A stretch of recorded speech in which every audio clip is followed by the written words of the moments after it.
皆さんごきげんよう、上川薫です。今回取り上げる話題は、ウクライナ情勢、後半シリア情勢解説を行っていきます。特にウクライナ情勢は、地上波のニュース報道では、細かなところまで報道してくれなくなりました。ぜひともこのチャンネルで情報の更新をしていってください。それでは、本日最初に取り上げるニュースは、ロシアの大型貨物船が海に沈みました。またしてもロシアが世界に迷惑をかけています。フォーブスジャパンの記事より、ロシア国防系企業の貨物船が地中海で沈没。代替困難、海上輸送に痛手。スペイン沖の地中海で、ロシア国防省傘下の軍事輸送会社、ウォロン・ロギースチカが運航する貨物船、オーグマザー号、排水量1万3000トン弱が沈没した。オーグマザー号は、代替困難な船であり、同社やロシアの傷んだ造船業界にとって大きな打撃だ。ドイツで建造され、2009年に浸水したオーグマザ号はロシアの比較的新しい補助船だ。ロシア外務省危機管理センターによると、機関室で爆発が発生した後、右舷側に傾き、最終的に沈没した。乗組員16人のうち14人は付近の船に救助されたという。船の機関部が浸水して、その後沈みゆく姿については映像も残っています。こちらの映像では、船尾付近がすでに沈みつつあり、この後船体に大きな穴が開いていたのか、そのまま沈没したようです。オーグマザ号は特別な船だった。オボロン・ロギースチカの登録船では最大の船であり、車両が戦争に直接出入りできる、ロールオン、ロールオフ、用ランプウェイと、コンテナを吊り下げて2役を行う、リフトオン、リフトオフ用クレーンを両方備えた、数少ない船の一つでもあった。アナリストによると、ロシアのある軍事ブロガーは端的に言って、これよりも大きい汎用貨物船はないと嘆いている。オーグマザ号は以前はシリア中流ロシア軍の支援に当たっていたが、沈没時には別の任務についていたらしい。シリア中流ロシア軍は現在、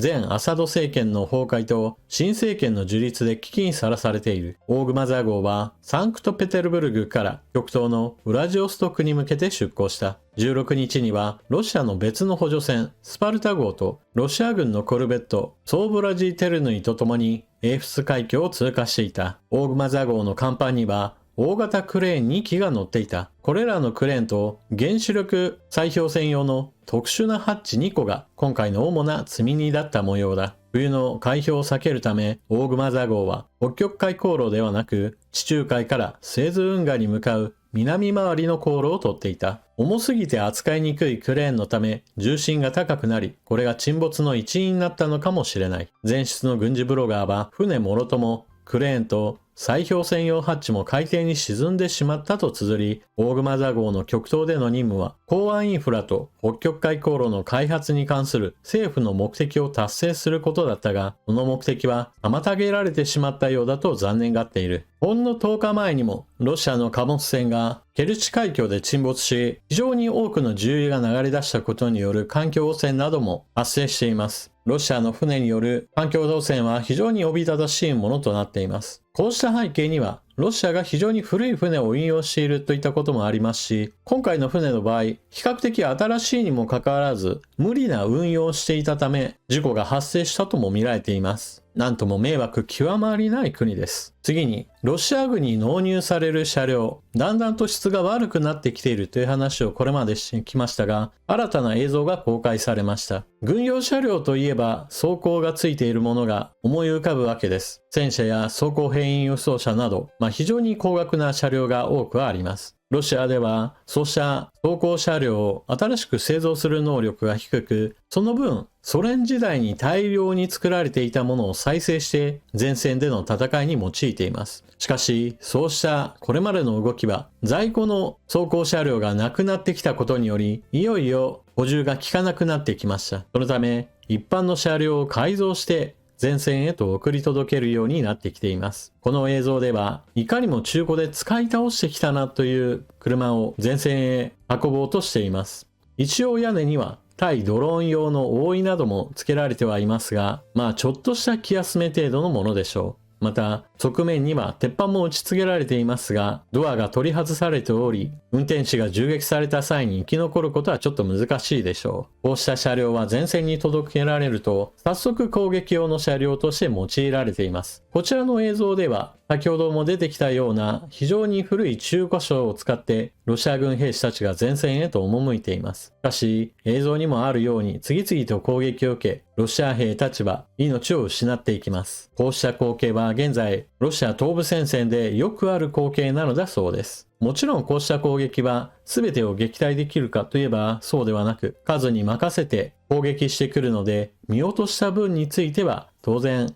ウクライナ側にも被害が出ることとなります。そして、戦場では今冬ということもあり、雪が積もるところはたくさんあります。しかし、毎日雪が降っているわけではないので、ちょっとした気温の上昇で雪が溶けて地面がぬかるんでドロドロの状態になります。ウクライナは非常に肥沃な土地で、土も農作に非常に向いている地域です。しかし、こうしたドロドロの状態になってしまうと、なかなか重たい車両では前に進めなくなってしまいます。例えばこちらの映像では、ドイツからウクライナに供与されたレオパルト1戦車の姿ですが、泥に足を取られてなかなか進めない状態となっています。ロシア軍が一般車両を使っての突撃をするというのは、こうした重い車両ではちょっと身動きが取れなくなることも影響しているのかもしれません。戦車や装甲車ではなく、一般な車両に乗って突撃してこいと言われるロシア兵の気持ちは、一体どんなものだろうと思うわけですが、前線では酒や覚醒剤も少々出回っているという話もあるので、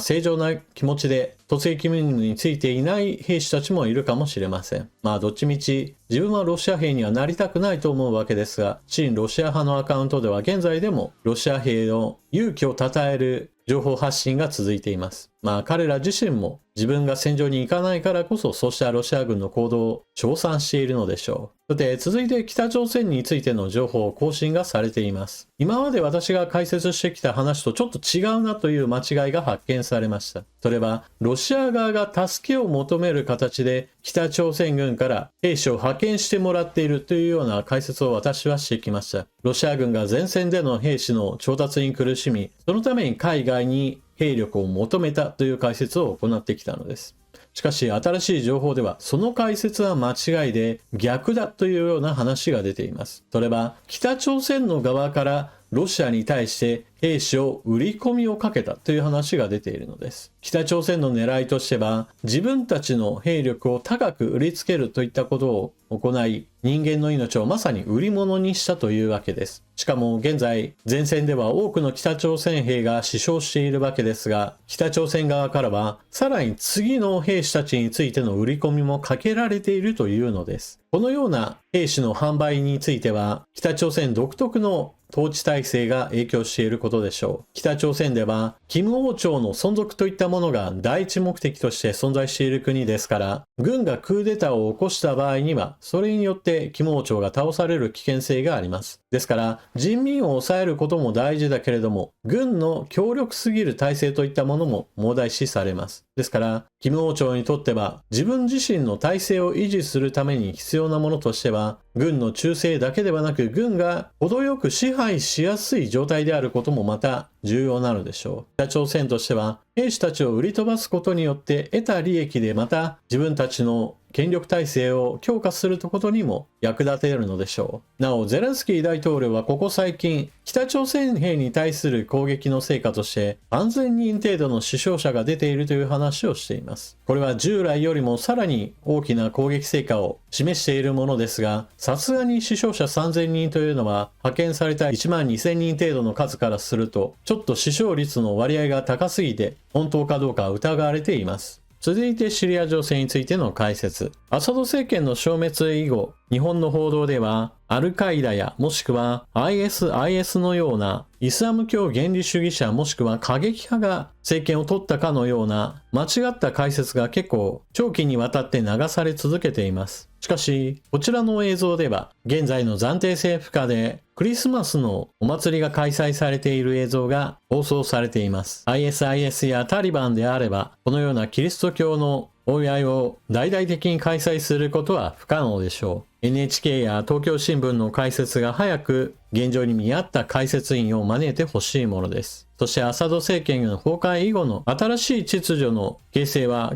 結構迅速に進んでいるようです。旧反体制派組織解散で合意、クルド系は不参加か。シリアでアサド政権崩壊を導いたシャーム解放機構 HTS を主力とする旧反体制派勢力は各派を解散して国防省傘下で統合することで合意した。穏健派や強硬派が混在する旧反体制派の団結を促し、治安の確保や国家再建に注力する姿勢を内外に示す狙いがある。ただ、北東部の広域を実効支配するクルド人民兵組織は合意に加わっていない模様だ。HTS のアハマド・シャラー指導者ら各勢力の代表がダマスカスで会合を開き、組織統合について一致した。シャラー氏は実権掌握後、武装勢力の解散や旧政権の治安部隊解体を進める方針を示していた。ロイター通信によると、HTS 主導の暫定政府の国防省には、HTS 軍事部門司令官を務め、旧政権打倒に至る進行を指揮したムルハフ・アブカスラ氏がついた。現在のところ、シリアの新しい政権については、シリアの西部側の諸勢力の間で統合が進みつつあります。小さな反体制派のそれぞれの集団が争ってさらなる内戦の危機とも言われていたわけですが、まず第一段階はクリアしたと言えるでしょ